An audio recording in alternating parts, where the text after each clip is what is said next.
জনাব নাসরিন ওনার প্রজেক্টে এসেছি। আরেকটু সামনে না দেখেন সাউন্ডটা কেমন, পুরো মেটালিক সাউন্ড। এখন যদি এটাকে আমি কি বানাই উপর থেকে ছেড়ে দিই তাহলে আমি একটা স্ট্যান্ড রাখতে পারবো।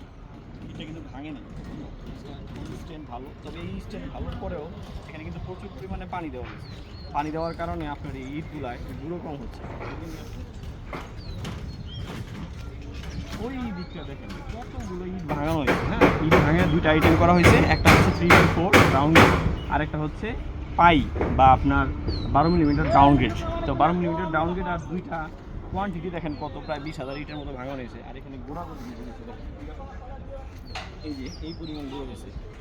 তো এটা ভাঙানোর ক্ষেত্রে আপনারা দেখতে পাচ্ছেন যে এখানে এই একটা নেট, এই যে আরেকটা নেট, এটা দিয়ে হচ্ছে আমাদের 12 মিলিমিটার বের হচ্ছে আর এটা 18 মিলিমিটার বের হচ্ছে।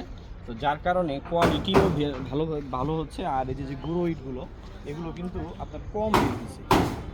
ওয়েস্ট যে জিনিসটা এটা খুবই কম। এবার এদিকে 12 মিলিমিটার ফ্রেশ একটা খোয়া এটা বের হয়েছে, খুবই ফ্রেশ। এখানে যদি একটু পানি মারা হয় তাহলে এই জিনিসটা আরও সুন্দর দেখাবে। আর এটার কালারটাও ভালো আসছে, প্রায় সিঁদুর কালারের মতো এটা আসছে। যেটা 18 মিলিমিটারের যেটা সেটাও কিন্তু ফ্রেশ। আপনি দেখেন কোনো গুঁড়া নেই, যদি এটা দেখাই কোনো গুঁড়া নেই। এটা যদি ভালোভাবে পানি মেরে ব্যবহার করতে পারি আমরা, তো এটা একটা ভালো একটা ব্রিক চিপস হবে। তো আপনারা যারা বিল্ডিংয়ের কাজ করাবেন তারা এই জিনিসটা খুব ভালোভাবে খেয়াল করবেন যে আপনি যখন রাবিশসহ মালটা ভাঙেন তখন দেখা গেছে ওয়েস্টটা এটার সাথেই থেকে যায়। এটাকে পানি দেওয়ার পর ওটা নিচের দিকে নামে না। তো এটা ঢালাইয়ের জন্য খুবই ক্ষতিকর।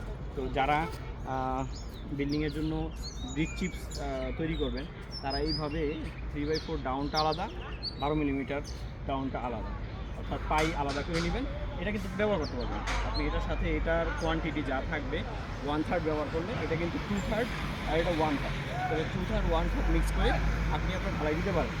আর ইট ভাঙানোর আগে ইটগুলোকে অবশ্যই ভালোভাবে ভিজিয়ে নেবেন। ইটগুলো পর্যাপ্ত পরিমাণ ভালোভাবে ভিজা নেওয়ার কারণে দেখেন গুঁড়ার পরিমাণ কতটা কম, অল্প কিছু গুঁড়া বের হয়েছে। আর এগুলোর সাথে তো গুঁড়া নেই বললেই চলে।